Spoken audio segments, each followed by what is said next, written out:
दो बहनों ने अपनी भाई की जमीन अपने पिता से हड़प ली और भाई को बनाया बेसहारा। दोस्तों, इस सच्ची घटना के बारे में अगर आपको संपूर्ण जानकारी लेनी है तो हमारे वीडियो को अंत तक जरूर देखिएगा। दोस्तों, यह घटना है उत्तर प्रदेश के भनौली के संत कबीर नगर जिले की। वहाँ पर रहने वाला एक राम ललित नाम का एक व्यक्ति है जिसकी उम्र 46 साल है। वो बहुत ही परेशान है। उसकी जो ज़मीन है उसके पिता से उसकी दो बहनों ने हड़प ली है। हमार गिरीन करा करके मार दांत तोड़ करके हमारा ले लिया। हम बुढ़ा हो गए, मैं कहाँ जा। इसकी वीडियो पहले भी आई थी और अभी भी उन्होंने गुजारिश की है कि कोई भी समाधान अभी तक नहीं हुआ है। तो दोस्तों, इस घटना को हम यहाँ पे दोबारा से रिपीट करते हैं। राम ललित जी संत कबीर नगर जिले के निवासी हैं, वहाँ पर रहते हैं। उनकी दो बहनें हैं और उनका एक पिता है। पिता की जो मानसिक परिस्थिति है वो थोड़ी सी खराब है, यानी कि मानसिक संतुलन गड़बड़ाया हुआ है। उसकी दो बहनें हैं। बहनों का नाम है मंजू गुप्ता और गुड़िया गुप्ता। मंजू गुप्ता की शादी मुंबई में कर दी गई है और गुड़िया गुप्ता भी वहीं पड़ोस के एक गांव में ब्याह दी गई है। दोस्तों, अब क्या होता है, मंजू गुप्ता और गुड़िया गुप्ता दोनों ही अपने घर आती हैं, अपने भाई के घर, और अपने पिता से कहती हैं कि चलो हम तुम्हारी सेवादानी करेंगे। अपने पिता से कहती हैं। तो वह भाई से पूछती हैं कि भाई क्या हम ले जाएं अपने पिता को सेवा करने के लिए। तो उनका भाई कहता है ठीक है, हाँ क्यों नहीं ले जा सकते, आप ले जा सकते हो, आपका भी इतना ही अधिकार है जितना मेरा अधिकार है। तो दोनों बहनें अपने पिता को अपने साथ अपने ससुराल ले जाती हैं और वहाँ जाकर उसकी ज़मीन को धोखे से उसका अंगूठा दस्तखत करवाकर उसको बेच दिया जाता है और ज़मीन की जो प्रॉपर्टी थी उस प्रॉपर्टी के पैसे बना लिए जाते हैं।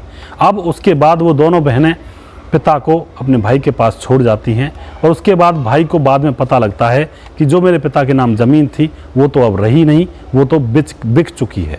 दोस्तों, यह भाई जिसका नाम राम ललित है, ये अपनी बहन के पास भी जाता है, बहनों के पास, उनसे गुहार लगाता है कि भाई मेरे हिस्से की ज़मीन को क्यों बेच दिया, अगर बेचा है तो मेरा हिस्सा दीजिए, वरना तुमने बेचा ही क्यों है। और जो पिता है वह भी खुद कह रहा है कि मुझसे धोखे से मेरी ज़मीन को लिखवा लिया है। दोस्तों, यह सारी घटना हमें राम ललित जी ने बताई है, जिसकी उम्र 45-46 साल के आसपास है। बहुत ही बुरा हुआ है इनके साथ। सारी प्रॉपर्टी को बहनों ने ले लिया है और अब ये अपनी गुजारिश करने के लिए अपनी फरियाद लेकर थानों में जाते हैं, तहसीलों में जाते हैं। कोई भी इनकी फरियाद सुनने वाला नहीं है। इनके साथ बहुत ही बुरा हो रहा है, जो कि नहीं होना चाहिए था। ऐसा कांड भी ज़माने में आजकल हो जाता है। बहनें अक्सर भाइयों की पूरक होती हैं, लेकिन कई बार बहनें अपने भाइयों के ऊपर बोझ भी बन जाया करती हैं। उन बहनों ने जो भाई को इस तरह से धोखा दिया, यह बहुत ही गलत है और शर्मसार है। मैं गुजारिश यही करना चाहूँगा सरकार से भी, और जो भी अधिकारी इस बात को सुन रहा हो, भाई राम ललित की परेशानी का हल ज़रूर निकालें अगर आपके पास कोई है तो, या फिर कोई ऐसा पैंतरा हो जो राम ललित जी को अपना हिस्सा मिल सके। इनकी मदद करें और इनकी मदद के लिए आगे आएँ। ये आपके बहुत बहुत आभारी रहेंगे और हम भी आपके बहुत बहुत आभारी रहेंगे। दोस्तों, अगर आपको राम ललित से कांटेक्ट करना है तो स्क्रीन पर नीचे आपको राम ललित का नंबर दिखाई दे रहा होगा, वहाँ पर आप कांटेक्ट कर सकते हैं, उनसे बात कर सकते हैं। दोनों बहनों ने इनके हिस्से की ज़मीन इनके पिता से अपने नाम करवा ली और फिर उसको बेच दिया, उसके पैसे उठा लिए और भाई को नहीं दिया कुछ भी। और जो इनका पिता है, उस पिता को फिर यहीं पर अपने भाई के पास छोड़ के चले गए। अब उस पिता की सेवा भी भाई कर रहा है। हमार गिरीन करा करके मार दांत तोड़ करके हमारा ले लिया। हम बुढ़ा हो गए, मैं कहाँ जा। धोखे से ज़मीन को ले लिया, फिर भी पिता की सेवा नहीं की, पिता को अपने भाई के पास छोड़ दिया। तो दोस्तों, यह घटना एक बहुत ही मार्मिक घटना है। कई बार जब ऐसे ही घटनाएं हमारे खुद के ऊपर गुजरती हैं तो हमें कहीं भी कोई सहारा नज़र नहीं आता है।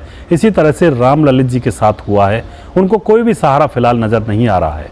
किसी भी तहसील में जाते हैं, कहीं भी जाते हैं, सबसे पहले तो पैसा खर्च होता है और पैसा खर्च करने की अभी इतनी औकात नहीं है राम ललित जी की कि पैसा ज़्यादा से ज़्यादा खर्च कर सकें।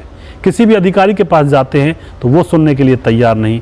कहीं भी कोई एप्लीकेशन देते हैं तो एप्लीकेशन के ऊपर भी कोई बोलने के लिए तैयार नहीं। यानी कि बहुत ही परेशान हैं, बहुत ही परेशानी से गुजर रहे हैं।